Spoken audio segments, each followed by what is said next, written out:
this is a great opportunity for all of us who maybe rely on a lot of services and a lot of different artificial beauty aids to really come to terms with whether that's really necessary. So here's a list of things to ask yourself.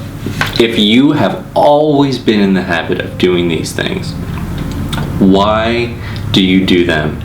And can you really justify them when you know all the harm they do? First is dyeing your hair. Most hair dyes, even natural hair dyes, have a lot of toxic chemicals in them, and we can unfortunately become allergic to them at any time. So even if you've been using a hair dye for years, in one time you could have an allergic reaction still. So I think there's no reason to dye your hair. I think that if you're really healthy, it shows in your skin, hair, and nails, and it doesn't matter if it has an artificial color or not. And if you want, it's a personal choice, but know that you're doing something that is harmful, so justify why, at least have a reason why. Next is acrylic nails. Acrylic nails and UV gel nails are so bad for you. They ruin your nail bed. You are leaching so many toxic chemicals right into your very absorptive nail beds when you're using the UV nails and you're sitting under the UV thing. Surprise, surprise, you're getting skin cancer all over your hands. Next is hair extensions. Now, this is so prevalent because so many women wreck their hair by dyeing and heat styling their hair, and then they need someone else's hair. And before you know it, they've got 6 or 7 other women's hair stapled to their scalp, and they're going around thinking that they're like, I don't know, a 90s Pam Anderson, but really they look like a present-day Pam Anderson. They don't usually blend as well as you think they do. That's what I would say to all the women in our community with lots of hair extensions. So you gotta ask yourself, you are making yourself bald with your hair extensions because of a thing called traction alopecia. Our hair cannot have constant pulling on it and it just dies and falls out over time. So anyone who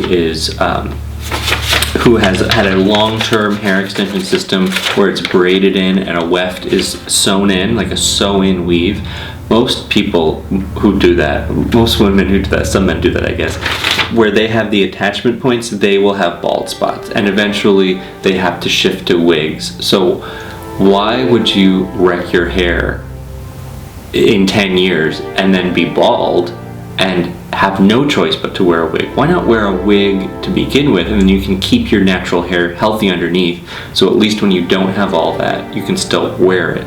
So for women who have a full head of hair extensions every day as part of their normal routine, think about investing in a couple nice wiglets, like half wigs, where you can have your normal hairline and then have the half wig under it. Usually it's like a cap that's tightened around your head, and then your hair goes over it. At least then it's a lot less abrasion on your scalp, it's a lot less traction, and then when you're done for the day and you're just relaxing at home, you can take it out and just chill in your natural hair. So I think that, if you have the Southern California women have an unfortunate cycle of, you grow up here, you're the blonde, beach bunny, that's kind of the desirable aesthetic.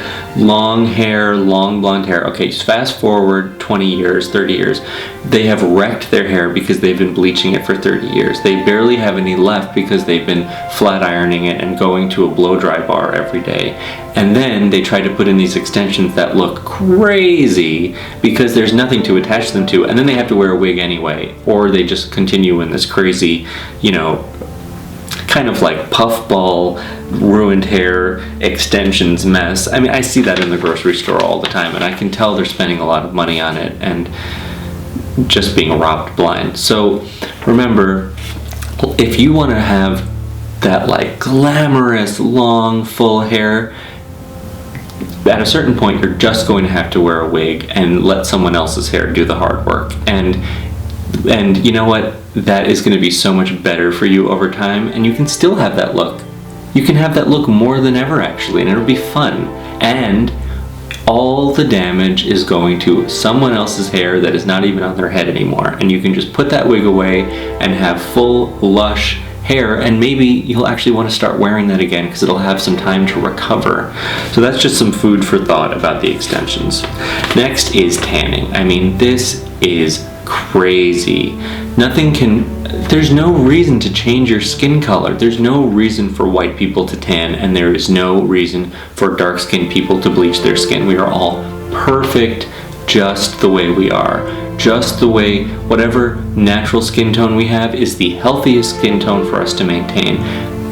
Look, everyone looks thinner and better with a tan, but it's not worth it to go to the tanning salon and get spray tans, and the UV tanning beds are so bad for you. So everyone, give that up. If you are going to tan, you don't have a deficit of brown skin or melanin in your skin, you have a deficit of self-acceptance. So rather than trying to fake being thin and fit with a tan, maybe be a little more rigorous and invested in your fitness and wellness. Just food for thought. We're all perfect the way we are. The way that we were brought into this earth is the healthiest way for us to remain for the rest of our lives. Next is eyebrow waxing and threading. And I really think it's odd that people can't groom their own eyebrows because they are accessible on our face. If you're having trouble with making a symmetrical shape, draw it out in pencil and then tweeze what's not in it. And just be gentle and try to keep up with it. It just really boggles my mind. This seems like such an elemental self-care grooming task to have to outsource it. Next is Botox and fillers. I mean, these things are just poison you're putting in your body. They wreck your skin over time, especially the fillers. I mean, girls do it so young now. And, you know, here in Southern California, I see the faces of people who have done it for decades. They've wrecked their faces. They have stretched out their features. When they're not getting filled, they're saggy. Your skin doesn't hold the filler any longer and starts to seep out. I mean, I've seen women where the filler is seeping out of gouges in their lips because they're so overfilled. I mean, it's disgusting. If you remember, you are perfect the way you are. If you think you can't leave the house without Botox and fillers, you're buying into a cognitive distortion. And worst of all are the so many people that go into debt for these kinds of elective procedures when they really can't afford it. It is one thing if you have all the money in the world and you choose to do it, that is just your business. But if you're one of those people and you're doing this and you really can't afford it, stop right now. You are just going to have to learn another way to take care of your skin. And I've had so many people say to me like, well, I do the Botox and fillers because I just do it once every 6 months and then I just don't take care of my skin the rest of the time. And I can't believe someone would say that out loud. Like, you don't even care about yourself enough to take 5 or 10 minutes in the morning and evening on your skin routine, and you're willing to so many women who do Botox all the time have autoimmune disorders. You're putting poison in your body. You think that that is ever metabolized by your body? You think that that does not accumulate in your fat cells and organs over time? Of course it does. So this is a no-brainer to give up. And I think it shows a lack of any brain to begin with to get into it. I mean, it is just mind-boggling what people will do in the name of self-hatred. If you cannot look at yourself in the mirror in your real natural state and love yourself, you need to change that. And this is the perfect time to do that.